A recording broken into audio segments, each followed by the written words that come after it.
I got a love that's better than. This is a video about the brand new, like a week old movie, Guardians of the Galaxy Volume 3. Guardians of the Galaxy Volume 3. Okay, this is coming out 2 years, 3. When did the last one come out? 2018? I don't know. Guardians of the Galaxy 2, I barely remember that one. Okay, look at this. We got a new poster. Rocky. All right. So, I saw this movie yesterday. I was gonna go see it last weekend when it first came out, but that's just a lot of mess. I was watching this movie, I didn't feel disappointed. I felt like it was a movie that was pretty good. It wasn't very boring. It wasn't exciting though. The plot revolves mainly around Rocket Raccoon and his backstory, and the whole problem and issue is around him. But it's a Guardians movie. It's supposed to be a funny movie. It's lighthearted. It's not super serious in a lot of it. And there were a lot of jokes, and a lot of the jokes were pretty good. They weren't boring. They weren't stupid. But it's falling into this same Marvel problem again, right? It's just not that good that they've been like the past couple years. Like we saw with Ant-Man and the Wasp, Quantumania. Just all right. It's a different angle from Marvel that we haven't seen before. A lot of the movie was, kind of gloomy. A lot of people described it as depressing and really sad and made them cry.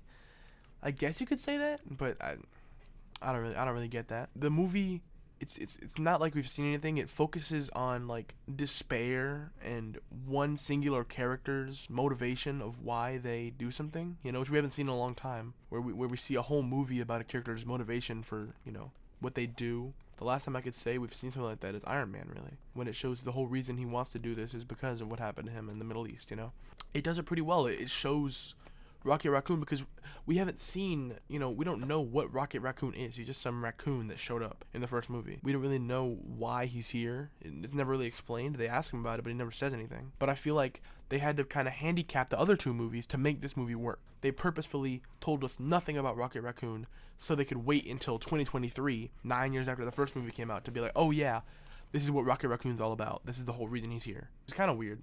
But it makes sense because in each Guardians movie they've kind of focused on one character's backstory. So that's pretty cool that they've decided to do this now. I thought the plot was pretty good.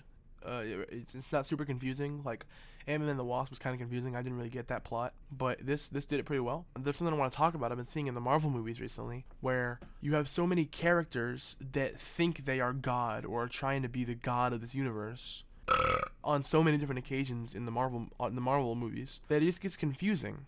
The first one we can think of is Loki. He thought he was God. He was working under Thanos, who thought he was God. Ronan the Accuser thought he was God, even though he was working under Thanos, and Thanos wasn't God either because he died.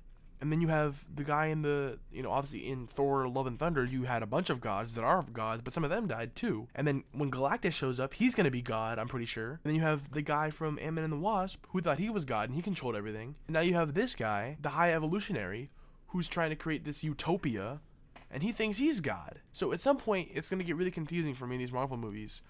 At where do they draw the line where they stop making characters that are just trying to be God for no reason? It's so weird to me because they have almost no motivation. It doesn't explain why the High Evolutionary wants to do this. He just wants to create a utopia, so he creates all these weird animals and stuff, which is where Rocket comes from. But it's so weird. There's no reason for him to do that. He just wants it to be perfect for some reason, And I thought the music in this film, that's always been a part of the Guardians thing, because Peter Quill really likes music. So, they always incorporate music somehow into the movies with his Zune or his iPod. I think it's a Zune.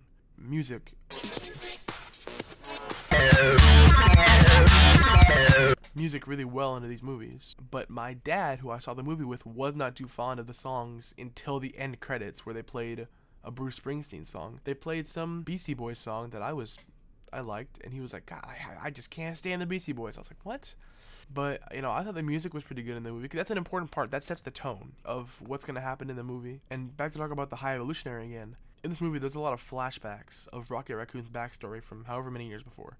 There's two bad things about it. One of them, it doesn't tell us how long ago that was. That could be 1,000 years ago, right? And second of all, it randomly jumps between backstory and current day. And when it's in the backstories, it doesn't do them chronologically, so it's hard to tell when, how the backstory is taking place and how it works. That was really confusing to me for a lot of the movie. And in these backstories, the character of the High Evolutionary is introduced, who's trying to create this perfect world where there's nothing wrong. And in these backstories, he is shown as a really powerful guy who can do a lot of stuff, who's pretty hard to beat. But at the end of the movie, when they kill him, he just gets beaten out of nowhere. It's really, really confusing to me. confusing to me why they would just make his character really weird like that when he's supposed to be this god character, you know?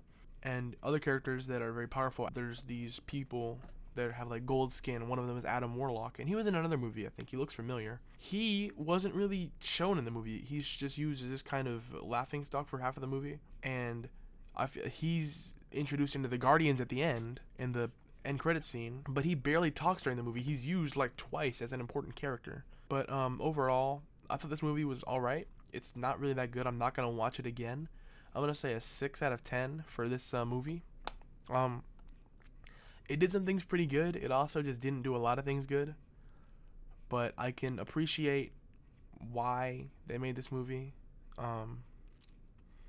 Hopefully Marvel's gonna get a lot better soon. Next review should be Spider-Man Into the Multiverse. That comes out on June 2nd. So